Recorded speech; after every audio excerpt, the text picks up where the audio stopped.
गणतंत्र दिवस मनाने के लिए विद्यालय प्रांगण में उपस्थित हुए हैं।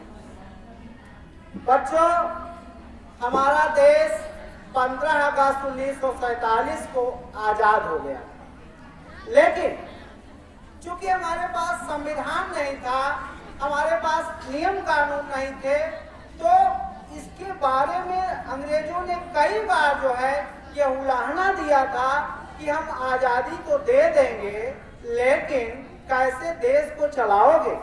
आप लोग तो आपस में ही लड़ते हो, आप नियम कानून कैसे बना पाओगे? लेकिन हमारे देश में 1934 में रेडिकल मतलब साम्यवादी विचारधारा के व्यक्ति थे एम.एन. रॉय। 1934 में उन्होंने कहा था कि भारत के लिए संविधान होना चाहिए। और ये बात वैसे तो ये 1900 जब डोमिनियन स्टेट की बात हो रही थी, 1929 में जब नेहरू रिपोर्ट आई थी, उसी समय बात हुई कि भारत का एक संविधान हो। और 1934 में भारतीय संविधान के बारे में सबसे पहले साम्यवादी विचारक एम.एन. रॉय ने कहा था। उसके बाद 1935 में पंडित जवाहरलाल नेहरू ने कहा कि वो कांग्रेस के माध्यम से, चूंकि कांग्रेस जो हमारी एक ऐसी पार्टी थी जो देश को आजाद कराने के लिए वो बहुत ज्यादा प्रयास किया और तभी हमारा देश आजाद हुआ। तो उसमें जो है पंडित नेहरू ने कहा कि भारत का संविधान होगा और भारत का संविधान जो है वयस्क मताधिकार के आधार पर संविधान सभा बनेगी और वही संविधान सभा, उसमें किसी बाहरी का आक्षेप नहीं होगा और वह संविधान हमारे देश के व्यक्तियों द्वारा, महानुभावों द्वारा तैयार किया जाएगा। आप बता देते स्कूल के फिर जो है 1938 में यह जो है कांग्रेस ने इस जो हरिपुरा सम्मेलन था, जिसमें नेताजी सुभाष चंद्र बोस जो है कांग्रेस के अध्यक्ष बने थे, तो कांग्रेस में ये बात, सदन में ये बात उठाई गई और उसके बाद अंग्रेज इस बात को माने और 1940 में अगस्त प्रस्ताव आया और अगस्त प्रस्ताव के माध्यम से हमारे देश को संविधान बनाने के लिए सैद्धांतिक रूप से अंग्रेजों ने अधिकार दिया और उसके बाद 1940 के माध्यम से ये हमारा मतलब ये हुआ कि संविधान बनेगा। फिर उसके बाद 1942 में क्रिप्स मिशन भारत में आता है, जिसके अध्यक्ष थे सर स्टैनफोर्ड क्रिप्स। और उसके बाद जो है क्रिप्स ने कहा कि आप सभी लोग संविधान तैयार करेंगे, लेकिन चूंकि वो ये बात 1942 की हो गई, तो उस समय जो है 1939 से और 1945 के बीच हमारा द्वितीय विश्व युद्ध चल रहा था। तो अंग्रेजों ने कहा कि जब द्वितीय विश्व युद्ध समाप्त हो जाएगा तब आप लोग जो है संविधान का निर्माण करेंगे और हम लोग जो है आपके देश को आजाद करेंगे। उसके बाद होता क्या है कि इस बात को जब ये बात हुई कि भाई आप लोग संविधान बनाइए, तो मुस्लिम लीग ने भी इसका विरोध किया। मुस्लिम लीग ने, चूंकि 1940 में से ही वो मुस्लिम लीग ने कहा कि नहीं, हमको अलग से एक देश चाहिए और हम इस संविधान सभा में भाग नहीं लेंगे। फिर उसके बाद 1946 में कैबिनेट मिशन भारत आता है और कैबिनेट मिशन के तहत जो है वो संविधान सभा का निर्माण शुरू होता है और उसमें फिर जो है वही सर स्टैनफोर्ड क्रिप्स, अलेक्जेंडर और 3 सदस्य आए। वो जो कैबिनेट मिशन आया था और कैबिनेट मिशन के तहत जो है भारत में संविधान बनाने के लिए अनुमति मिलती है और भारत में संविधान बनना शुरू होता है। हालांकि मुस्लिम लीग ने फिर विरोध किया कि नहीं, हमको अलग देश चाहिए, हम अलग से जो है संविधान बनाएंगे। हालांकि जो 1946 का कैबिनेट मिशन आया उसने प्रत्यक्ष रूप से तो देश विभाजन की बात नहीं कही, लेकिन वहां से एक रास्ता जो है खुल जाता है। और फिर जो है संविधान सभा बनती है। 389 सदस्य जो है 389 सदस्य चुने जाने चाहिए थे। और भारत में जो ये संविधान सभा बनती है वो संविधान सभा आनुपातिक प्रतिनिधित्व प्रणाली, एकल संगमणीय समानुपातिक प्रतिनिधित्व प्रणाली के तहत जो है इसका चुनाव होता है। यह आंशिक रूप से निर्वाचित थी और आंशिक रूप से मनोनीत थी। इस तरीके ये संविधान सभा बनती है। और इस संविधान सभा में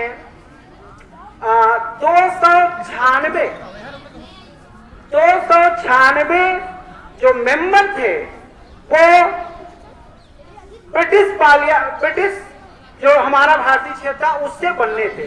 उसमें जो है 292 क्षेत्र जो हमारे 11 ब्रिटिश प्रांत थे जहां गवर्नरों का शासन था, वहां से 292 सदस्य जो है वो निर्वाचित होने चाहिए थे। और 4 सदस्य जो कमिश्नरी क्षेत्र के थे, जैसे बलूचिस्तान, पटियाला, कुर्ग और एक स्थान और 4 स्थानों से वो जो है 4 मेंबर वहां से, 292 मेंबर जो है ब्रिटिश भारत के जो 11 प्रांत थे। और उसके बाद 93 सदस्य जो है वो देसी रियासतों को दिए गए। जो हमारे रियासतें थी उनको भी अधिकार दिया गया कि आप भी जो है वो सदस्य बना करके भेजें जो संविधान सभा में कार्य करेंगे। कुल मिलाकर के जब ये बात उठती है 1947 में हमारा जब देश आजाद होता है, तो उसके पहले जो है क्लीमेट एटली ने 20 फरवरी 1947 को कहा था कि हम भारत को आजाद कर देंगे। और ये बात फिर मुस्लिम लीग ने विरोध किया। और उसके बाद जो हुआ वो लॉर्ड माउंटबेटन 3 जून 1947 को वो आते हैं और वो कहते हैं, चूंकि ब्रिटिश पार्लियामेंट में ये बात उठती है कि नहीं भारत को आजादी दे दी जाए। और फिर भारत को जब माउंटबेटन प्लान आता है तो माउंटबेटन प्लान के तहत जो है भारत का 2 भाग हो जाता है, एक पाकिस्तान और दूसरा भारत। तो उसके बाद जो है वो मुस्लिम लीग अलग हो जाती है और केवल 299 सदस्य बनते हैं। 299 सदस्य जो है वो संविधान सभा के बनते हैं। और वही संविधान सभा 1947 से लेकर के 1950 तक कार्य करती है। ये संविधान सभा 2 तरीके का कार्य करती थी। एक तो वो संविधान निर्माण का कार्य करती थी जिसके अध्यक्ष डॉक्टर राजेंद्र प्रसाद थे। और उसके बाद एक जो है उस कानून को, जो कानून बनता उसको फॉलो कराने का अधिकार जीवी मावलंकर का था। तब वो उसकी अध्यक्षता जीवी मावलंकर करते थे। तो सबसे पहले जो संविधान सभा जो पहली बैठक हुई या सबसे उसका काम जो शुरू होता है वो 9 दिसंबर 1946 को शुरू होता है। और 9 दिसंबर 1946 को अस्थायी अध्यक्ष बनते हैं डॉक्टर सच्चिदानंद सिन्हा। उसके बाद 11 दिसंबर को फिर बैठक होती है। तब जो है डॉक्टर राजेंद्र प्रसाद स्थायी सदस्य परमानेंट अध्यक्ष बनते हैं। और 2 जो है उपाध्यक्ष बनते हैं। वो ये दूसरे उपाध्यक्ष थे HC मुखर्जी और दूसरे थे VT कृष्णामाचारी। 2 उपाध्यक्ष और 1 अध्यक्ष। और उसके बाद ये काम शुरू कर देती है। हमारा जो हमारे देश का संविधान है यह 60 देशों के संविधानों को अध्ययन करके बनाया गया है। इस संविधान को बनाने में 2 वर्ष 11 माह 18 दिन का समय लगा। 63,97,729 रुपए खर्च हुए। बच्चे ध्यान देंगे, बहुत सारे परीक्षाओं में, बोर्ड की परीक्षाओं में, कंपटीशन में बहुत सारे सवाल यहाँ से पूछे जाते हैं। तो 2 वर्ष 11 माह 18 दिन लगा, 63,97,729 रुपए खर्च हुए। और उसके बाद हमारे देश का जो संविधान बनकर तैयार होता है तो लगभग 40% जो है हमारा जो भारत शासन अधिनियम 1935 का अधिनियम जो था, जिसमें 310 धाराएं थी और 12 अनुसूचियां थी, तो काफी चीजें वहां से ली गई हैं। और उसके बाद 10 देशों के संविधान हमारे देश के संविधान में लिया गया है। तो सबसे पहले है जो हमारा 1935 का अधिनियम था, उससे बहुत सारी बातें ली गई। जैसे उसमें ये बात आई कि जो केंद्र जो होगा वो मजबूत होगा, केंद्र जो है वो मेन होगा, और राज्य जो है वो राज्य रहेंगे लेकिन केंद्र के अधीन ही रहेंगे। और जो 1919 के अधिनियम में द्वैध शासन की बात राज्यों में आई थी, वो बात समाप्त करके केंद्र में ये बात रखी गई और प्रांतों को स्वायत्तता प्रदान की गई। फिर उसके बाद अब आते हैं 13 दिसंबर 1946 को संविधान का उद्देश्य प्रस्ताव पंडित जवाहरलाल नेहरू की तरफ से रखा गया। और उद्देश्य प्रस्ताव में ये कहा गया कि भारत का संविधान जो है भारतीयों की तरफ से बनाया जाएगा और इसमें जो है किसी बाहरी का हस्तक्षेप नहीं होगा।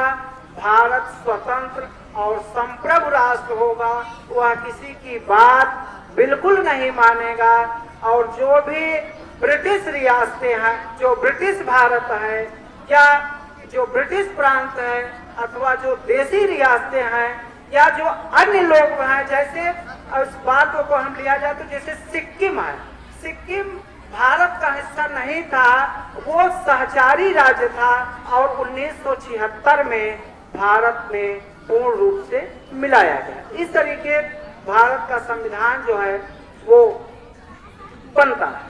और इसमें हम अगर देखते हैं तो जैसे भारत राज्यों का संघ होगा, तो ये जो ज्यादातर अगर संघ, ये बात कनाडा के संविधान से ली गई। जैसे हमारे मूल अधिकार हैं तो ये अमेरिका के संविधान से लिया गया। नीति निर्देशक तत्व जो हैं वो आयरलैंड के संविधान से लिए गए। मूल कर्तव्य जो हैं वो सोवियत संघ से लिए गए। इस तरह के काफी चीजें जो हैं वो, हालांकि ऐसी बात नहीं थी कि हूबहू चीजें हमारे संविधान में नहीं रख दी गई कि बिल्कुल नकल करके रख दिया गया, उसमें कुछ न कुछ जो है परिवर्तन करके हमारे देश के संविधान में रखा गया। और उसके बाद जो है ये संविधान सभा चलती रहती है। और सबसे पहले जो है 4 नवंबर 1948 को पहली बार 4 नवंबर 1948 को पहली बार संविधान को संविधान सभा में पढ़ा गया। और उसके बाद ये निष्कर्ष निकला कि लगभग 7,500 संविधान में प्रस्ताव आए कि इस पर संशोधन होना चाहिए, लेकिन 2,500 ऐसे मामले थे जिस पर विस्तृत चर्चा हुई, जिस पर जो है विस्तृत चर्चा हुई। तो एक संविधान, उसे कुल 11 सदन संविधान सभा के चले थे। 11 सत्र संविधान सभा के चले थे। तो 4 नवंबर 1948 को संविधान सभा की प्रथम बैठक होती है और 5 दिन तक विस्तृत चर्चा चलती है। उसके बाद जो है वो 15 नवंबर 1948 को संविधान का द्वितीय सत्र, मतलब कि संविधान के लिए दूसरी बैठक होती है। और लगभग फिर इसमें जो है खंडवार, जैसे मूल अधिकार, नीति निर्देशक तत्व, पार्लियामेंट, राज्य, तमाम बातों के बारे में विस्तृत चर्चा होती है। और उसके बाद जो है संविधान की तीसरी बैठक जो होती है वह 15 नवंबर 1949 को होती है। इसमें भी बहुत सारी बातें संविधान के बारे में, वह जो बच्चे ध्यान दें कि जो हमको इस पर जो है जो त्रुटियां हैं उसको समाप्त करना है, उसको फिर से चर्चा करके और रिवाइज किया गया। और उसके बाद संविधान सभा की जो संघ समिति थी उसके अध्यक्ष पंडित जवाहरलाल नेहरू थे। ड्राफ्टिंग कमेटी, प्रारूप समिति के अध्यक्ष डॉक्टर बी आर अम्बेडकर थे।